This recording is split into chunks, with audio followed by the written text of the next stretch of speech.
Olá, como é que você tá? Sejam muito bem-vindos à terceira temporada do Rafael Sanzio Show, onde você pode se inscrever lá no Substack e assistir ele integralmente, sem nenhum tipo de corte e nem o risco da plataforma derrubar, porque você sabe que o meu conteúdo é um pouco anortodoxo. Isso significa que provavelmente o YouTube vai derrubar e o Instagram vai me colocar no shadow ban. Por isso eu recomendo que você crie uma conta no Substack, porque lá tem muito conteúdo bom. Não só meus, tem conteúdo de todo mundo que você pode ler integralmente. Aliás, sem pagar caro em assinaturas, tá bom? Você também pode me seguir lá no X. Você também pode se inscrever lá no Spotify. Enquanto você dirige aí pelo Brasil, eu sei quanto o trânsito no Brasil é duro. Você pode escutar aí minha voz, minha doce e linda voz, e também aprender muito, tá bom? E não se esqueça de recomendar esse conteúdo. É muito importante para mim.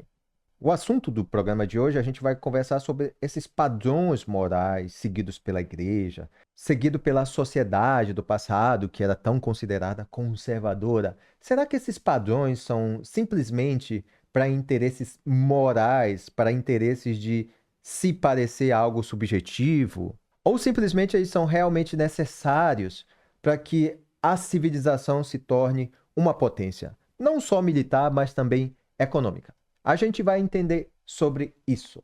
Outra coisa, se você quiser colaborar com o meu trabalho, os links estão disponíveis na descrição ou lá no meu perfil no Substack.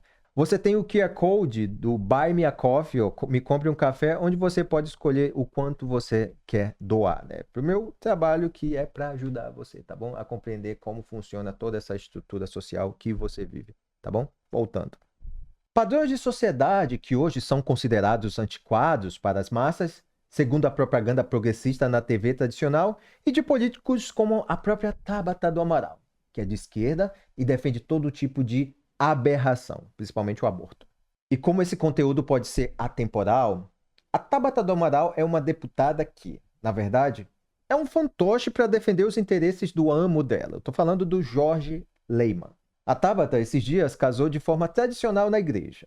Logo ela, que sempre defendeu pautas como aborto, perversão das mulheres, pobreza menstrual, lembra quem inventou essa palavra aí, não foi a Tabata? Drogas e por aí vai. Aborto se tornou direito, mas é só uma expressão de empoderamento feminino. De verdade, eu odeio essa palavra, empoderamento. Olha, esse conteúdo aqui não se trata de conteúdo religioso, mas sim um conteúdo para você entender a antropologia das sociedades e o que permeou elas para tornarem elas civilizações ou potências mundiais. A partir dessas críticas e questionamentos, vamos entender como uma família se torna influente e dinástica e como civilizações alcançaram protagonismo mundial. Se você observar, por exemplo, a coroa britânica, ou mesmo aqui a coroa espanhola, você não vê, até agora pelo menos, esses estereótipos vendidos pela imprensa como empoderadores. Novamente, eu odeio essa palavra. Essa palavra é vazia e é simplesmente propaganda. Nessas famílias, você não vê ninguém de cabelo azul, travesti, obeso ou por aí vai. Provavelmente sempre deve ter algum deles que cai nesse engodo. Mas tenha certeza que serão enxotados assim como o príncipe Andrew. Ele foi enxotado esses dias porque ele estava envolvido no caso Epstein, né? Isso aí é um absurdo. O príncipe Andrew só não estava preso por causa de conchavos políticos, mas que o cara está envolvido até o pescoço em coisas satânicas, isso ninguém pode negar. E você sabe por que essas coroas seguem esses padrões? Não por mera formalidade ou por querer se parecer com aqueles comerciais de família perfeita ou contos de fadas. Não é por causa disso. Eu vejo até gente de direita, comentarista de direita, dizendo que é simplesmente meras formalidades o que essas coroas seguem. Mas, na verdade, essas famílias dinásticas, eles sabem que se os padrões progressistas chegarem na sua base familiar, a dinastia realmente desaparecerá. Esse é um dos motivos reais que eles defendem todo esse padrão que hoje é demonizado pelos progressistas. Bom, você sabe que tem muita coisa nisso aí. Eu quis dizer, ideologias como feminismo, gaysismo, tudo isso tem um objetivo. E isso não aparece na sociedade por um acaso. Isso sempre vem de cima para baixo. E no decorrer do Rafael Sanzio Show, vocês vão entender isso. Para compreender melhor o que eu estou dizendo, leia as reflexões sobre a Revolução Francesa e outros escritos de Edmund Burke, Eu tenho uma versão em inglês e, se eu não estou enganado, depois me cobrem, eu vi uma versão em português lá no site do Editorial Vid. Leia também Sex and the Culture, eu sempre recomendo esse livro. Ele, pelo que eu pesquisei, não tem uma versão em português, então eu acho melhor você aí aprender a falar inglês e se virar para compreender isso. Também tem esse livro aqui, é o Lonely Crowd, que você compreende como todo esse cenário e estrutura da sociedade foi mudado nos últimos 100 anos. É importante que você compreenda isso. Há muita confusão sobre questões morais e doutrinárias. No nosso caso, principalmente por falta de compreensão do cristianismo relacionando à realidade. A religião é acusada de oprimir pessoas, rotulá-las como candidatas ao inferno e impedir que elas expressem seus sentimentos. Na verdade, é tudo o contrário. Confesso que, mesmo nunca tendo expressado isso publicamente, quando jovem, achei que o cristianismo era opressor. Mais ou menos. Não é bem assim. Eu nunca achei que o cristianismo era opressor. Eu só achava que o cristianismo, de alguma forma, freasse uma vontade boa do ser humano, uma vontade de amar. Mal sabia eu que eu estava completamente enganado, eu não entendia sobre manipulação e engenharia social. E também as forças das trevas trabalhando nisso aí. Eu, na verdade, pensei porque eu era realmente burro, mal informado e não falava outras línguas, e cresci sendo doutrinado na indústria de propaganda, conhecida como a imprensa brasileira, também hoje é a imprensa mundial. Mas aqui fora a gente tem muito mais oportunidade de olhar os dois lados. Eu também lia pouco. Mas vamos voltar lá atrás. Lembra dos padrões que mencionei sobre as coroas? Quando elas seguem o padrão estrito de moralidade, pelo menos é o que vemos. Pois bem, existe um estudo sistematizado falando sobre isso e um dos que sempre gosto de mencionar é o do professor Joseph Daniel Unwin, esse livro aqui, ó, o Sex and Culture. O professor Joseph Daniel Unwin foi um professor etnólogo e antropólogo social inglês que lecionou na Universidade de Oxford e na Universidade de Cambridge. Uma das exposições do livro era que Unwin também afirmou: no passado, a maior energia foi demonstrada apenas pelas sociedades que reduziram suas oportunidades sexuais ao mínimo. Essa energia, ele quer dizer que se tornaram potências militares econômicas em suas respectivas épocas. Mas como funcionou isso de verdade? Em todos os casos, as mulheres e as crianças foram reduzidas ao nível de não entidades legais. Deixa eu abrir aspas aqui. Isso foi pela adoção da monogamia absoluta. Em todos os casos, as mulheres e as crianças foram reduzidas ao nível de não entidades legais, às vezes também ao nível de propriedade, sempre ao nível de meros apêndices do poder masculino. Essas civilizações entendiam que as mulheres e as crianças tinham que ser protegidas a qualquer custo. Tem outro livro que explica de outra forma isso. O livro Discovery of Unconscience, do Henry Ellenberg. Ele sempre enfatiza a mulher como parte muito mais frágil e por isso ela foi muito manipulada por esse establishment que supostamente estudavam as doenças mentais. Mas você sabe que os defensores dos direitos humanos, quero dizer, engenheiros sociais, sempre existiram. Então, eventualmente, essas mulheres foram libertadas de suas desvantagens. Mas, ao mesmo tempo, as oportunidades sexuais da sociedade se expandiram. O professor Unwin quis dizer que essas mulheres, ao serem liberadas, se tornaram vulneráveis e pode ser que elas tivessem virado prostitutas e, com isso, as demais consequências, como filhos bastardos e sem estrutura para serem úteis na sociedade. Segundo Unwin, os desejos sexuais podiam ser satisfeitos de maneira direta ou pervertidamente. Assim, a energia, que é a expansão da sociedade para que ela se torne uma potência, ela era diminuída, por fim, desaparecia. E por que essas civilizações desapareceram inteiras?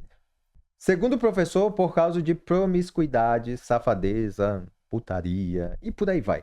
Olha, um ponto é, sabe as civilizações, aquelas também que são mencionadas na Bíblia, tem lá a estátua de Daniel, que é Babilônia, Medopécia, Roma, depois de Roma aqui na Espanha, os visigodos. Você sempre percebe esses padrões que levaram à destruição dessas potências. Por exemplo, os visigodos aqui, que sempre tinha briga entre reis, entre filhos bastardos, que ocasionou o desaparecimento dos visigodos. Isso também ocorreu aqui no Califato, durante a invasão muçulmana. E por aí vai. O que percebe-se é que toda vez que eles se distanciavam dos padrões, esses padrões que eu vou logo mais explicar, os reinos simplesmente desapareciam.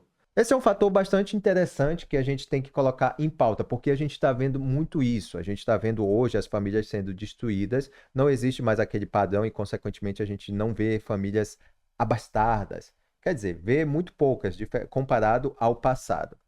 Observa-se ainda. Nenhuma sociedade conseguiu até hoje regular as relações entre os sexos de forma a permitir que as oportunidades sexuais permaneçam mínimas por um longo período. E assim, todas as sociedades entraram em colapso.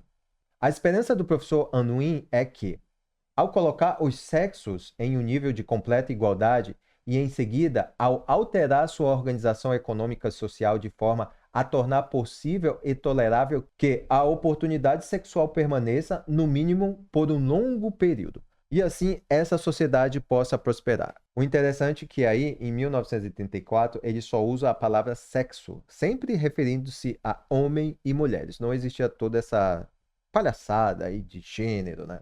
Na verdade, já existia, mas estava centrado ali na perversão da República de Weimar, ou a Berlim que a gente conhece hoje. Vamos trazer isso aqui para o mundo real. Do jeito que as coisas estão aqui, e no Brasil principalmente, tudo que eu estou falando aqui vai parecer que eu quero que as pessoas não tenham sexo, né? Não tenham uma vida prazerosa. Olha, esse ponto é muito importante. Você se lembra de quando o profeta Balaão recebeu dinheiro para amaldiçoar Israel e não conseguiu porque Deus não permitiu, né? Mas Balaão teve a brilhante ideia. Balaque, que era o rei que queria destruir Israel juntamente com o profeta pagão, se uniu à trama para seduzir Israel. Balaão era um ambicioso desgraçado, né? Assim, pro pior. E aí o rei oferecia dinheiro para ele amaldiçoar Israel. E ele não conseguiu porque Deus colocava palavras na boca dele, né? Mas ele queria receber aquele dinheiro que o rei Balaque ofereceu para ele. Então ele decidiu que tentaria obtê-las dos israelitas. Então ele foi a Moisés e contou-lhe tudo sobre a sua bênção a Israel tantas vezes, e sobre as profecias dos seus triunfos sobre Moabe e os outros inimigos. Então pediu a Moisés que lhe pagasse ricas recompensas. Moisés riu da cara dele, né? Moisés se recusou. E então Balaão voltou a Balaque e disse: Bem, eu não posso amaldiçoar Israel, mas posso lhe dizer como derrubá-los por sedução. Balaque mandou prostitutas ao meio de Israel. E aí o resto da história vocês procuram lá na Bíblia, porque a coisa ficou bastante feia. Obviamente que nesse momento a gente está falando de religião, mas tem um ponto do porquê Deus falou para eles seguirem aqueles padrões, não se misturarem com pagãos, não matarem os filhos deles queimados como faziam os povos do passado, não casarem com várias mulheres ali, principalmente as pagãs, naquele momento. Por quê? Tudo era para satisfação momentânea, um estímulo provocado, que era novo para eles e que iria fazer alguma coisa no seu metabolismo, aquela emoção, aquela adrenalina. No caso dos israelitas, eram as lindas, entre aspas, moabitas dançando ou se rejubilando. Fazia parte do culto de Baal, né? Baal, lá, a deidade demoníaca, que os levou a pecar. Olha, aquilo ali era explícito, né? Existia uma coisa que eles não podiam fazer, eles foram lá e fizeram. Hoje é diferente, hoje é tudo implícito, não, é tudo subjetivado. Olha, e o mesmo acontece hoje com a necessidade de likes nas redes sociais ou pela busca de dinheiro fácil nas plataformas de apostas. Cara, isso é seríssimo, né? São emoções instantâneas. E agora, voltando ao professor Unwin. A energia expansiva é mais típica em sociedades deístas. Deístas, monoteístas. Ou do extrato deísta na sociedade racionalista. Geralmente, uma guerra é travada ou uma colônia é fundada em nome de Deus. Quando ele diz colônia, ele sempre se refere ao Império Britânico, porque ele era inglês, né? Por exemplo, aqui a coroa espanhola, ela não construía colônia, ela fazia extensões do reino. Então, ali não era colônia. Por exemplo, América Hispana, é errado dizer latina, a América Hispana, ela não era uma colônia, mas sim ela era a extensão da Espanha. Ela era o reino ali. Mas referente a isso, o professor disse o seguinte: olha, isso aqui parece confuso, mas eu acho que o professor quis negar uma coisa e ele acabou afirmando. Estou longe de identificar a energia expansiva, essa energia de desenvolvimento da sociedade, com a cultura deísta, com a cultura, por exemplo, cristã. No entanto, a energia deísta sempre está coincidindo com uma sociedade monoteísta. O que ele quis dizer aí? Que apesar de não ver a expansão e o desenvolvimento de uma civilização, a energia expansiva a que ele se refere, atrelada ao monoteísmo, é muito coincidente com isso. Como eu falei, né, parece que ele quis se desvencilhar da ideia de que uma sociedade grande e poderosa sempre adorava um único Deus. Mas daí ele quis dizer, não tem muito a ver, mas sempre coincide, uma sociedade, uma potência sempre adorava a Deus. Eu quis dizer que ele não estudou só grandes civilizações, ele estudou civilizações pequenas na África e na Oceania, e ele sempre percebeu que essas sociedades adoravam um único Deus. Olha aqui, olhando para o Ocidente hoje, ele se desenvolveu de forma grandiosa graças ao Islã ou ao hinduísmo? Claro que não, né? Foi graças ao cristianismo que adora um único Deus. E eu não estou aqui entrando no mérito doutrinário entre protestantes e católicos, não. Eu estou apenas falando do cristianismo, aquele, o Jesus que morreu na cruz e os seus discípulos e por aí vai. Aqui na Espanha, por exemplo, olha o que foi que o Império Católico de Ferdinando e Isabel da Espanha, da Casa Trastâmara, e seus sucessores.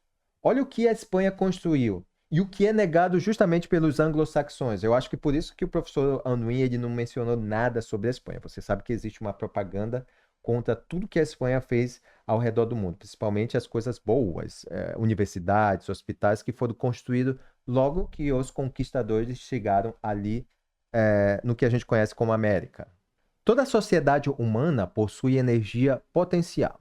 A capacidade de aplicar o pensamento e a razão aos detalhes da tradição herdada é inerente ao organismo humano. Mas a manifestação dessa energia, afirmam os psicólogos, depende de sacrifícios na gratificação de desejos inatos, sendo a energia resultante do conflito emocional capaz de produzir uma profundidade de pensamento e empreendimento que só se manifesta nessas condições. Em outras palavras, pesquisas psicológicas revelam que a imposição de um controle compulsório sobre os impulsos sexuais, ou seja, a limitação das oportunidades sexuais, produz pensamentos, reflexões e energia e, consequentemente, pessoas intelectuais e bem desenvolvidas para uma sociedade forte. Nota-se, porém, que essas duas possibilidades não são mutuamente exclusivas, mas complementares.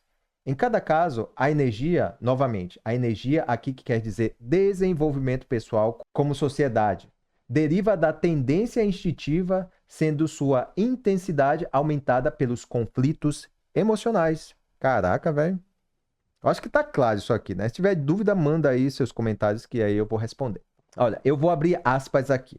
O poder do pensamento é inerente. Da mesma forma, o poder de manifestar energia social também o é. Mas nem a energia mental, nem a energia social podem se manifestar, exceto sob certas condições. Que condições o Anouilh está falando aqui? Aquela de padrões defendidos anteriormente. Uma sociedade monoteísta, sem promiscuidade, distante da satisfação instantânea. Continuando a aspa. Tanto o poder da razão quanto a energia potencial são elementos distintos da constituição natural do organismo, porém indissolúveis em sua operação. Antes que qualquer energia social possa ser despendida, o pensamento deve ser direcionado para a via de despendimento. Antes que qualquer pensamento possa dar frutos, a energia deve ser despendida no objeto escolhido. E a mudança na aparência externa desse objeto é a única evidência objetiva da existência do pensamento. Na maioria das vezes isso faz sentido, né? É só ver como está a geração hoje. Pessoas do cabelo azul, pessoas quase nuas andando no meio da rua. Você acha que uma pessoa dessa tem a paciência, a oportunidade de pensar no todo como sociedade e como vai ser a nossa sociedade para as próximas gerações? Essas pessoas estão preocupadas com o prazer instantâneo ou como uma ilusão empregada na mente delas através da engenharia social, como, por exemplo, a liberação sexual feminina é uma oportunidade da mulher ser o que ela quiser e ter o direito que ela quiser sem assumir as consequências disso. Depois que as mulheres foram liberadas para elas se divorciarem, casarem com quem quer, fazer sexo com quem quer, O aumento de abuso sexual e o aumento de de crianças abandonadas, o aumento de pedofilia, assim, quadruplicou, foi a 1000, elevado a 1000. Então, tudo isso é consequência desse prazer momentâneo que foi colocado para as mulheres, através do feminismo. Na verdade, isso vem da perversão do homem, né? Das ideias de Marquês de Sades, em companhia ali que perverteu a primeira, que foi Mary Wollstonecraft. Inclusive, nesse livro aqui tem o Edmund Burke, ele discute com a Mary Wollstonecraft a respeito dos pensamentos dela. Na verdade, ela nem queria seguir esses passos, mas meio que foi um orgulho e a manipulação dos que estavam por trás dela.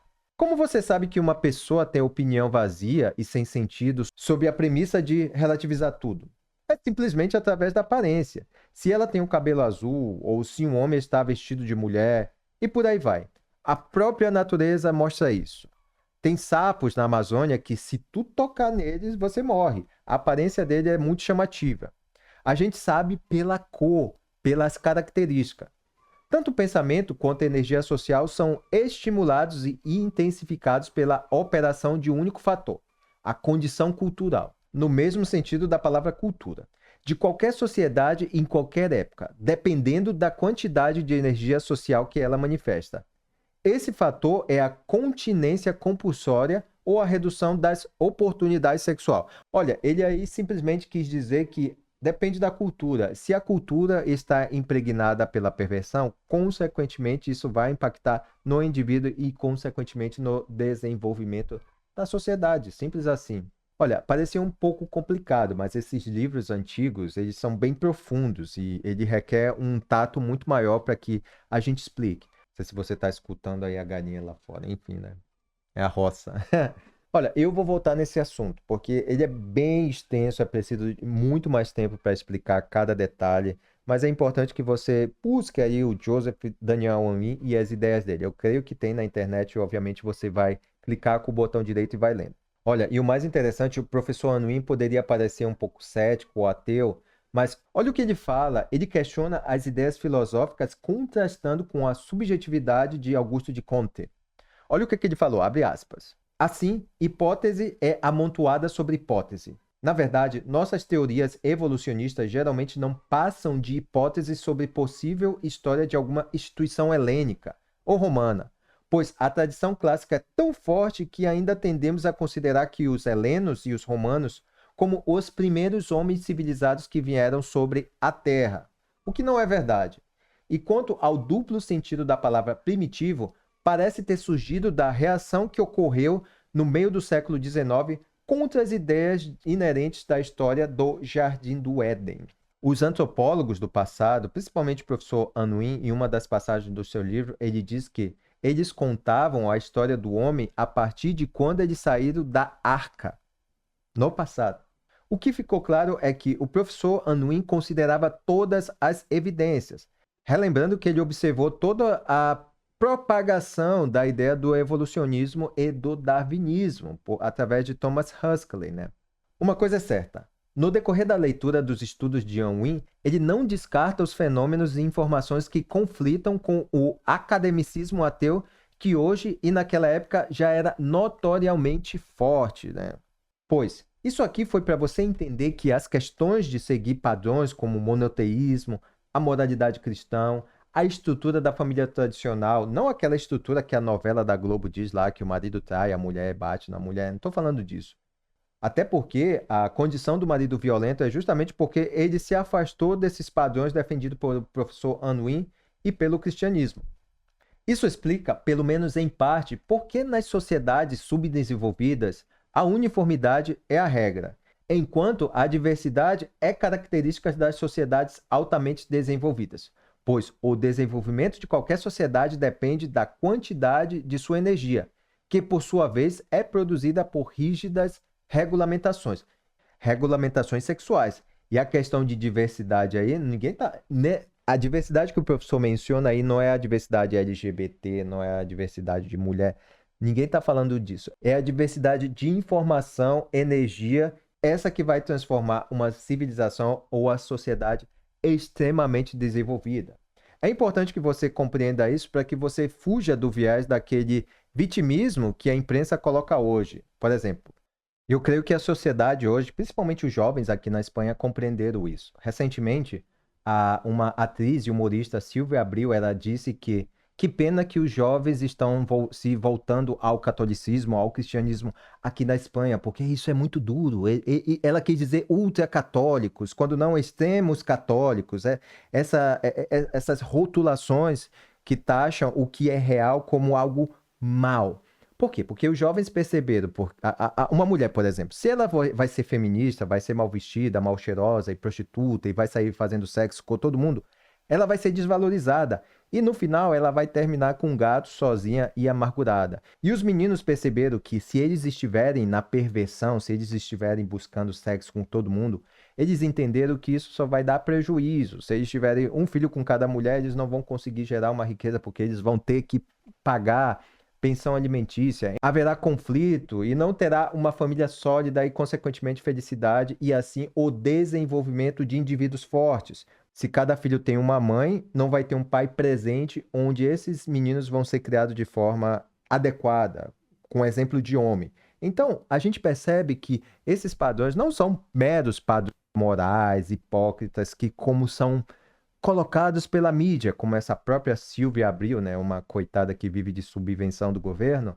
colocou. É simplesmente hoje a população está entendendo que é preciso seguir isso para ter sucesso na vida. Eu, por exemplo, prefiro seguir esses padrões para ter sucesso na vida, bem distante dessa sacanagem. Por isso que eu estou morando na roça. Enfim, esse foi o meu conteúdo de hoje. Eu espero que fique bastante claro para você. Se tiver alguma dúvida, me escrevam. Não esqueça, compartilha. Se você quiser contribuir com o meu trabalho, tanto adquirindo meu livro pela editora Letra Capital no Brasil ou Livraria da Travessa, você também pode adquirir o meu livro, se você mora fora do Brasil, pela Amazon. Ah, detalhe. No meu livro, eu exploro todo esse assunto. É sobre gênero, mas isso indica como é que a gente chegou nessa situação. Então, eu navego em vários mares de informações para que você entenda todas essas questões de gênero na sua essência.